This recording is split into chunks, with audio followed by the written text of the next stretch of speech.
we are going to the next presentation, the next speech or talk from Professor Angelia Poon. Okay, and the title is Literature in the Digital Age. I think Pak Satya would like it. Thank you. Now, the time is for you, Professor Poon. Thank you very much. Can you all hear me? Yes, very okay? clear. Yep. Okay, thank Yes, you. clearly. And thank you for inviting me. It's a privilege to talk to you today. And it's always very nice to be on the same panel as Willie because he gives you so much information and I also learn so much from this. I want to reiterate and echo what Willie said, that we welcome you to our campus when, you know, all this is over, and if you can consider us if you're doing interested in further studies, and also to recommend to your students. I'm from the literature section of the department. We are in the same department, Willie and I, but there are more linguists, as I mentioned earlier, than literature people. However, we have colleagues who can who do work related to academic literature as well as literature education. So please consider us.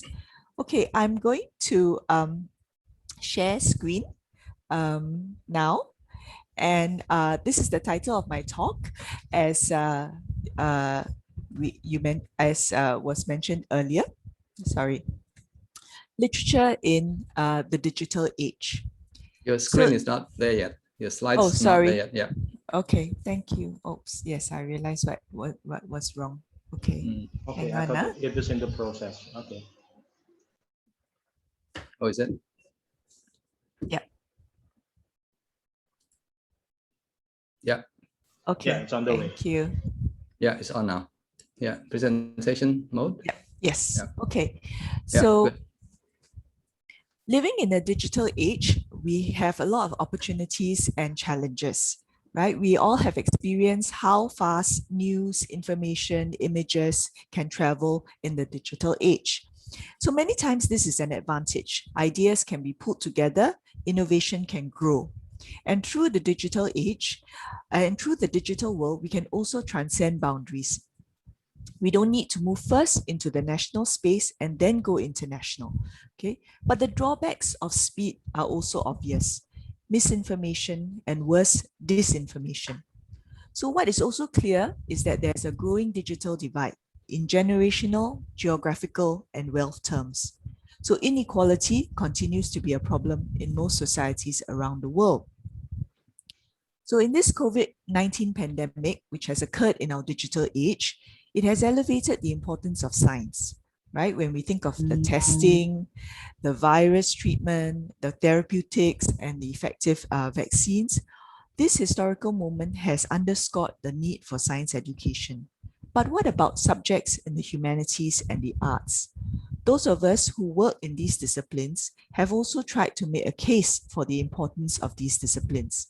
We point to the need, the importance of the arts for mental well-being. We point to the importance of the arts and the humanities for self-expression. And we also point to the significance of history, for example, in telling us about how humanity has dealt with past epidemics and pandemics. As Professor Stephen Toop from Cambridge University said, indeed, we shouldn't talk about an either or, right?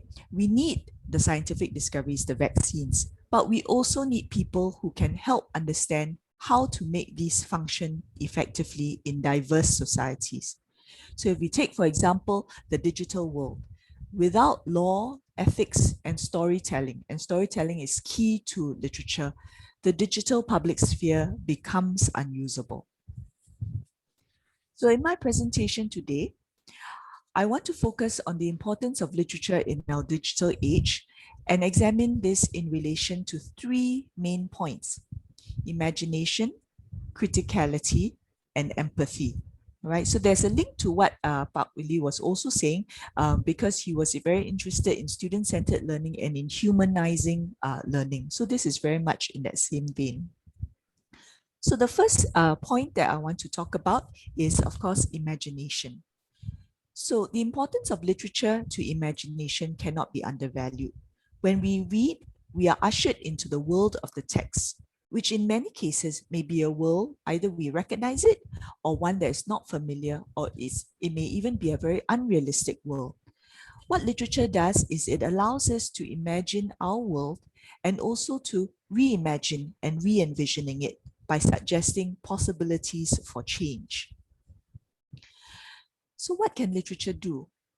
The South Asian writer Amitav Ghosh wrote a book called The Great Derangement: Climate Change and the Unthinkable. So he makes a case for literature's importance in combating climate change. But we might think literature and climate change, what can literature do, right? He begins by asking, though, why is it that literary writers hardly deal with climate change? Why is it that the problem of climate change is dealt with in non-fiction prose rather than in serious literary fiction? So the answer he comes up with lies with the nature of the modern novel, which emphasizes the everyday and banal things that occur every day. So as a result, it eschews the improbable. So just as literature raises questions, it can also normalize things. And it is no coincidence that the realist novel over the past 200 years coincides with the time of industrialization and the highest carbon emissions. Perhaps we cannot imagine reading a realist novel where suddenly a typhoon occurs and changes everything. But increasingly, the reality of unexpected climate and weather events is what we face today. And I think you see it in Indonesia, you see it in, we also see it in Singapore, the way the rain is more intense nowadays. And recently in Germany, there's a good example there. The streams and the brooks in very quaint villages swelled their banks and wrought destruction in ways that were unimaginable. The words used by many of the flood victims were very telling. They said this was unimaginable, unthinkable. Never would they have thought this could happen. So Amitav Ghosh notes that the lack of representation of climate extremes in literature will have to change, given the urgency of the problem and the fact that these events, which we thought improbable before, are now more and more probable. We could say that we can look to speculative fiction or climate fiction to read such stories. But mainstream literary fiction also has to find new ways to challenge readers to reimagine a future and combat the failings of the Anthropocene age. So from the present and the future, we can also turn to the past to think about how literature stimulates the imagination through depictions of historical reality. I will give an example from Singapore literature. But first of all, let's think about how history is often represented. We say that it is the victors of history who write it, but literature often provides a perspective from the so-called losers in history. This is a valuable perspective, as it shows us that the present and the future may not be inevitable. So to give this example from Singapore, as you may know, we have 4 literary traditions: English, Chinese, Malay, and Tamil. But we often don't know the text written by others who do not speak the same language as us until they are translated. So English in Singapore is very dominant. And the dominance of English is at risk of being naturalized rather than being seen as the result of deliberate policy. Because once Singapore gained national independence in 1965, it established English as the working language, as the first language. So Anglophone Singapore literature has come to be seen as the dominant form, the hegemonic norm. And the social inequalities underlying the rise of this tends to be glossed over. So I suggest in our case that we risk creating a historical and cultural amnesia born out of ignorance of the other life worlds which the other official languages represent. So it's only more recently that Singapore has started to pay closer attention to translation. So now Anglophone Singaporeans like me can learn about the past from the Chinese speakers, the Malay speakers, okay, and how they felt, for example, when Singapore became independent. So for Malays, suddenly the ideal of Nusantara, conceived in a certain way, vanished overnight. For Chinese speakers, the value of their language also diminished when English was made the first language. So taking into account these viewpoints allow us to understand each other better, and we can imagine our future together. So an example of a Malay novel now available as a translation in English is what you see on the screen, entitled Penghulu. This is by Suratman Markesan, and it gives us a view of the historical past that many non-Malay Anglophone readers of Singapore literature would not really know or have access to. Markesan's novel traces the dislocation experienced by a Malay village headman when he is relocated from his home in one of the southern islands to public housing, right? A flat, as you know, in Singapore, most of the population lives in flats, developed by the Housing Development Board. All this in the name of development and progress. The second novel, The River Song by Suchan Christine Lim, dramatizes the emotional and social costs of cleaning up the polluted Singapore River. We often see this as a successful campaign, national campaign of the 1970s, but the cleanup also resulted in a mass displacement of squatters, hawkers, vegetable sellers, lightermen, people who lived by the river. There was a great human cost to this forced relocation, and it took a toll on the economic as well as cultural ecosystems that the river supported. So if Penghulu captures the alienation of Malays forcibly evicted by the state, the River Song seeks to convey in English the upturned world of the Chinese-speaking people by the river. It also conveys tensions between the English-speaking and the Chinese-speaking ethnic Chinese in Singapore as it charts their different life paths. So the highly political nature of language and education in Singapore is actually conveyed in this novel by Lim, when one of her characters talks about the different types of history that he learns. He learns history in English during the day and history in Chinese at night. And this is just a quote from the novel as an example. The history taught by Mr. Rodriguez was different from the history taught by Mr. Lee at the Water Transport Workers Union Night School. Mr. Lee's history class conducted in Mandarin referred to Chinese history books, which mentioned Singapore way before Raffles and the British did. So in the novel itself, Lim is telling us that there are different versions of history in different languages. So I'm giving the example of Singapore literature because this is what I know, but I think you can apply it to different contexts. So Anglophone Singapore literature needs to be taught within a broader context of multilingualism that affirms the presence of non-English literary texts also produced in the national space. Only then can we see Singapore literature in all 4 languages mapping out a rich, effective landscape lying beneath all the official narratives about modernization. So thus, in this first point, when I talk about imagination, we need to know more about the past through literature to allow our students to reimagine their future world. So literature helps us to reimagine the future by, in a sense, predicting the future, writing about relevant issues in the present, and also by showing us perspectives of the past that we may not know. So the next point I want to move on to is this idea of criticality. Right? Today, we are swimming in all kinds of content, all kinds of information, and there's much misinformation amplified by social media. So it is even more and more important nowadays that we need to teach our students the skills of critical analysis. Right? So just think of the verbs that we tend to use nowadays: swipe, scroll, slide, sweep, click.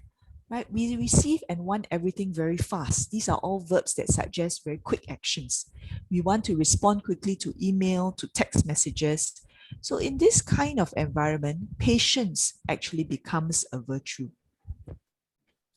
So reading literature, I want to point out, is what Gayatri Spivak, a very important literary scholar, calls patient reading.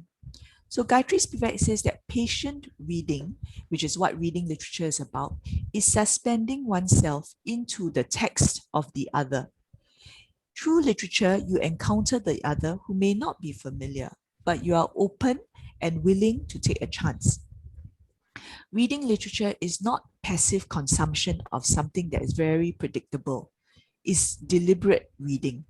Literary texts are often challenging texts. They are inventive, they are singular, they provide a different perspective on things, right? So here, if we can relate to what Park Willie was saying earlier, one of his T's, right, when you talk about motivating students is T3, I think he mentioned text selection. So when we teach literature, our text selection also becomes very important.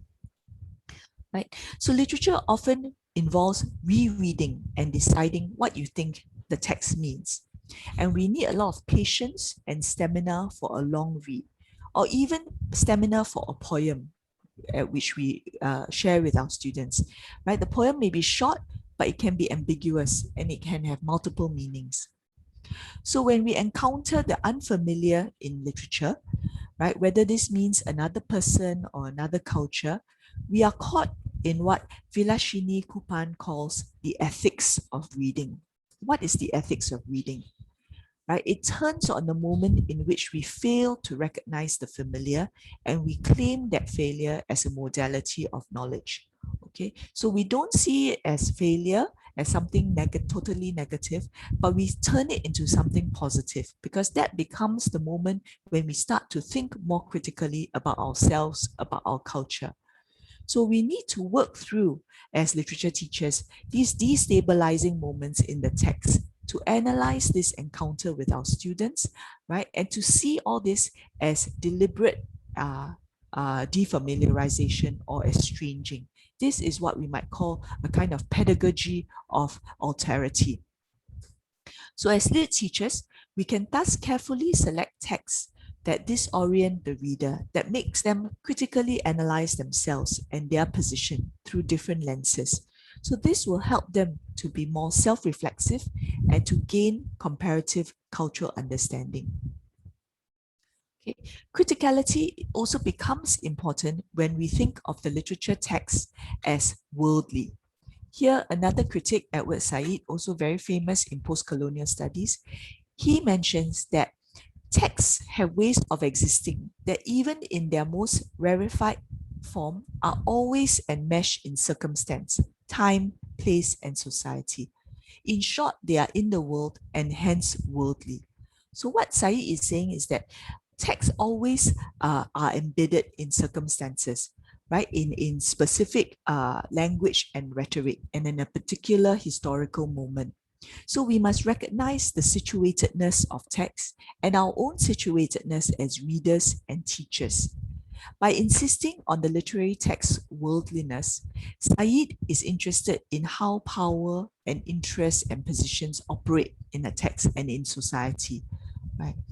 He writes also, yes, we need to keep coming back to the words and structures in the books we read, but just as these words were themselves taken by the poet from the world and evoked from out of silence in the forceful ways without which no creation is possible, readers must also extend their readings out into the various worlds each of us resides in.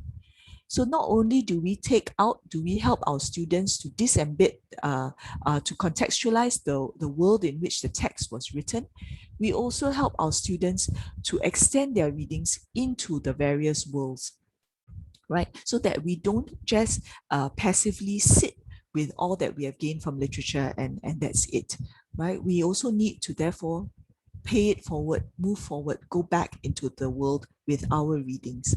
Right? So this is a very dynamic kind of process between the text and the world.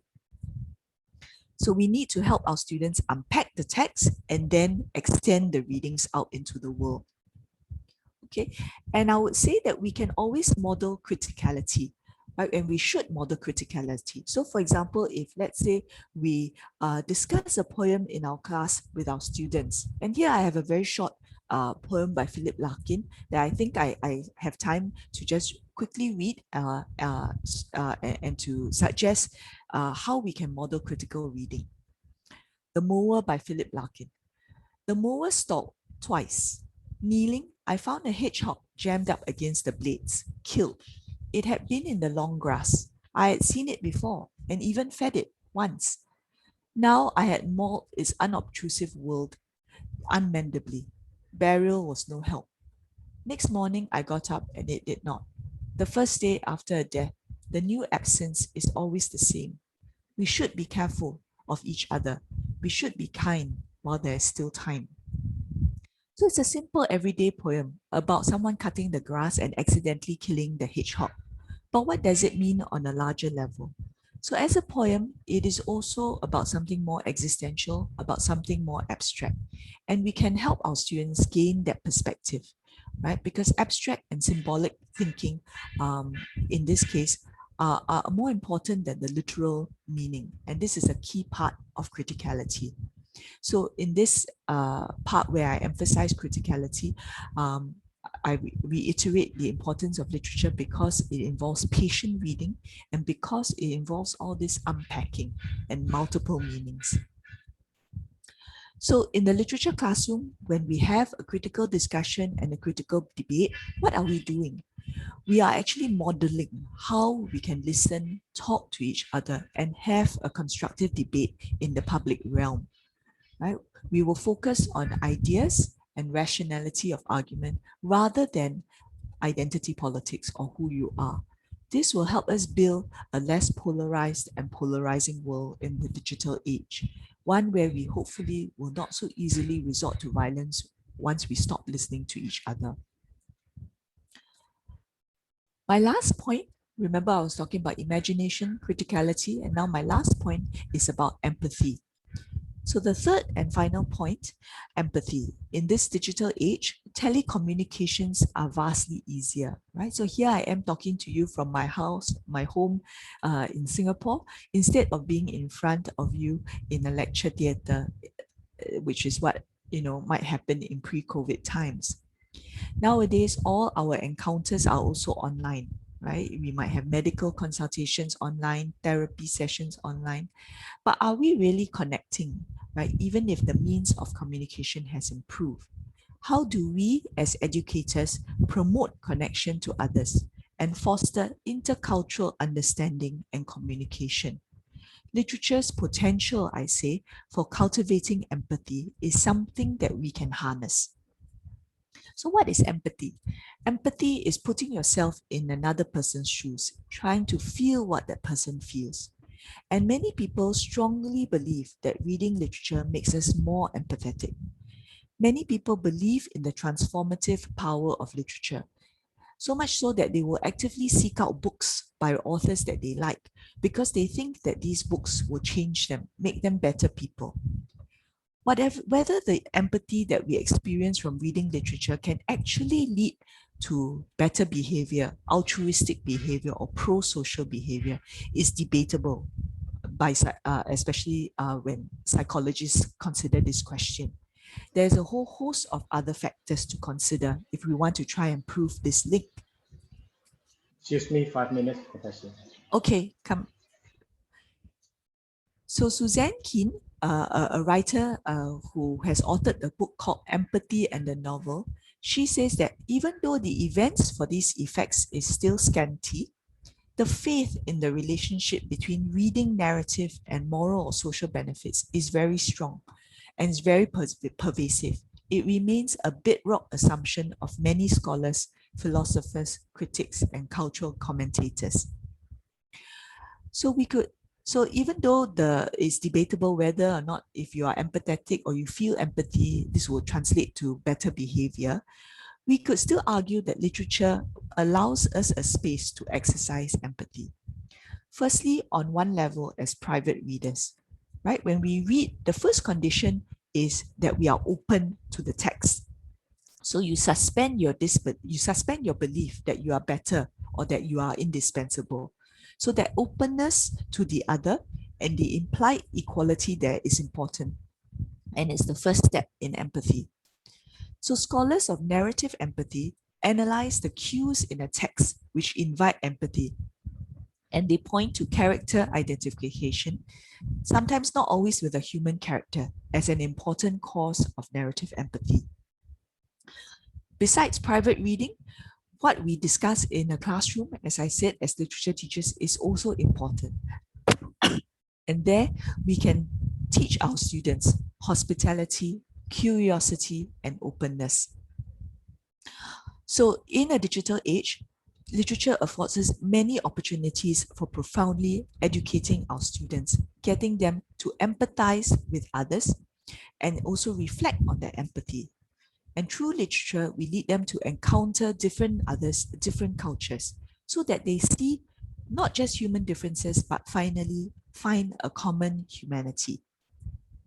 So my last point, I just quickly want to give you an example of a new novel that was published, which actually raises a lot of questions about empathy.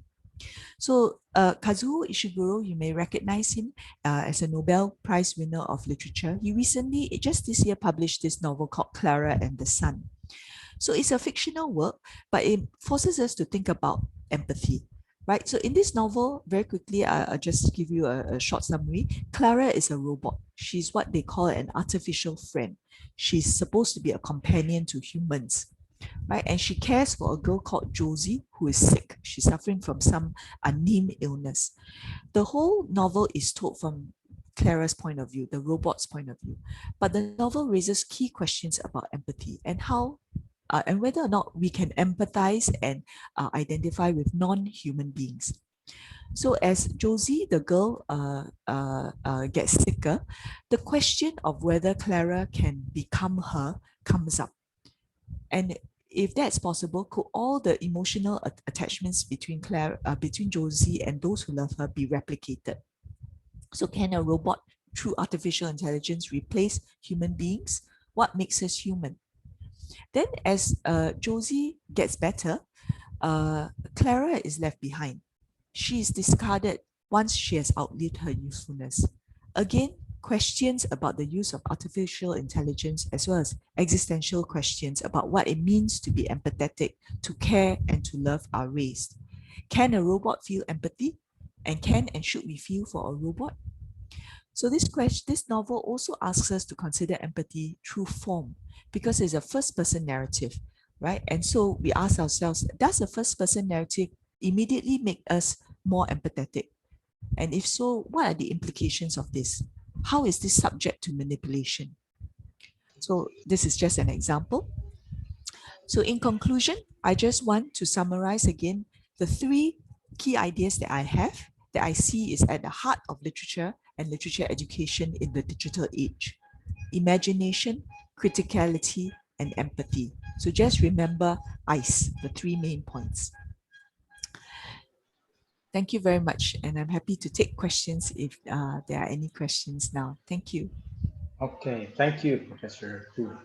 Thank you. Okay, audience, you can have questions. You can give applause. Yes, Pak Bas, I would like to ask a Yeah, question. please, Pak Satya, just Yeah, thank you directly. very much for sharing with us, Ms. Poon, but I probably miss a point when you explain the whole thing to us, because I'm curious to know about the meaning of the word digital in your title related to the 3 points you are making. That is imagination, criticality, and empathy, right? Probably for practically, probably I would like to ask this question. Do you implement some certain methods or technology tools to connect the 3 points that you want to achieve in your students with digital, with the word digital, because okay. that is the title you have in your talk, right? Thank you. Thank you. Yes, actually, that's a very good question. Thank you very much, Satya. And you have caught me out. I think you have caught me out because when I talk about digital, I assume, right, that the students live in a very highly digital world already. So actually, I'm making the argument that certain problems come with this digital world, and that literature is providing some ways of solving some of these problems. right? But you are right. You are right that in our teaching, we are all, as Pak Willie has also shared, we are encouraged to use digital tools, right? So we introduce technology. I use Padlet in the classroom. I also use Mentimeter and all these other technical devices. And, you know, of course, I relate to students through WhatsApp. We have conversations outside and all that. But you are right. I'm not talking really so much about the digital tools that will help in literature education. I'm actually talking about how literature can help to mitigate against some of the problems that living in a digital age bring about. But you are actually very right. Yeah. Because I mean, I think we can talk about reading books. To me, it's not so important if you read the books in a physical format or a digital format through your ebook, your Kindle, or anything, right? But I think that the discipline of literature, what it can do in fostering the imagination, helping our students be more critical, and in giving them empathy, these are, I think, what they need in order to operate in the digital world, to try and solve some of the problems that living in the digital age bring about. And I think that it is my perspective would be quite different from someone in communications who wants to talk, who use a lot of who's interested in digital technology for communication and connection. Yeah. Yeah, thank you, Ms. Poon. Thank you.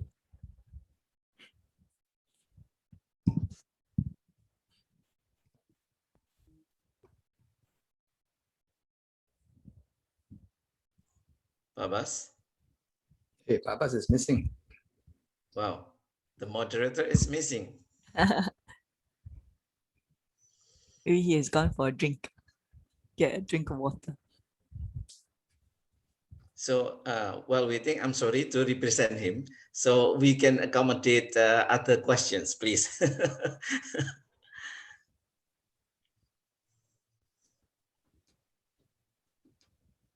Yeah, any more questions from the audience?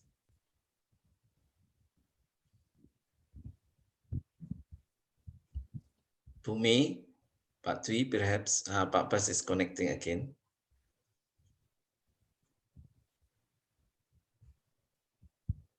Bu Esther, probably you would like to ask a question. Pak Bas, can you hear me? Just a small point, Pak Satya. Yes, Pak Willy. Audience, ladies and gentlemen, this morning, both Angelia and I have been serving you a very nice drink. She talks about ice and I talk about tea. So we have been serving you iced tea. So remember the ice, the imagination, criticality, and empathy. And also the teas, the very important six teas. teas. Iced tea. Okay. So Iced hopefully, tea. yes, iced tea. So hopefully, Pak Sam later will talk about serving, how we can serve coffee. Morning coffee. I'm sorry. Suddenly, there's something wrong with our Wi-Fi. So I changed to my handphone now. Hopefully, it was going well when I was away for a little bit. Okay, and my son is starting to get something for the Wi-Fi. Okay, so is there any other question? Pak Satya, I didn't join the discussion between Pak Satya and Professor Poon.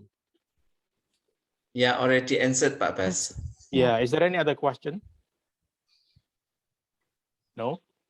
Maybe from me, okay? So there is this, maybe it's not a problem, Professor Poon. The other day, there was a discussion online too about literature and the pandemic. And there was a question to one of our novelists, Pak Sindunata. What can writers do about what's happening today? And usually the discussion is that literature is written today about the past for the future. Mm. So, and the answer of Pak Sindu is, yeah, because sometimes writers need to chew the things first and to let it sink in, then they write. Mm. So is it impossible, or is it possible? I don't know, for literature to address what's happening today, right now, say for example in the pandemic era. Mm. Thank you. Yeah, I mean, I agree. I think that sometimes, depending on the form that they are writing in, there's a lag, right? Because of course, you, and that's why I said that literature is about patient reading also, because the text usually, let's say if we talk about a novel, maybe a few years, someone is writing a novel about the pandemic now, right? And it will take some time because it is a creative work that requires quite a lot of thinking and energy, and you may need some distance before you actually produce a work that can be thought of as literary and that we can discuss in time to come. So I do agree that there may be a lag in that sense. But of course, writers also, they may not write a novel, but they may write an essay. And poets have written in this time of the pandemic. I did a lesson last year actually, because people were writing poems about being in lockdown, and they are and one of these poems was entitled Lockdown. It is freely available on the web. He wrote it. It's actually written by an Irish man. He wrote it for the BBC, and it is about the present situation. So I do think that literature can speak to the immediate present, just as of course some forms of literature you may not, it may not, but some forms of literature can. So and in Singapore as well, there were a few examples of some poems published which dealt with different aspects of the pandemic, especially in lockdown when people felt the need to connect to each other. So I think that poetry seemed to help, and poets could reach out actually to quite a number of people during this period. So I would say it depends on the form. Yeah. Mm. Thank you. Yeah, I think so. Yeah, I agree that, especially the shorter ones, yeah, like poems, short stories, maybe that. Yeah. Okay, thank you very much, Thank you. Professor Poon. The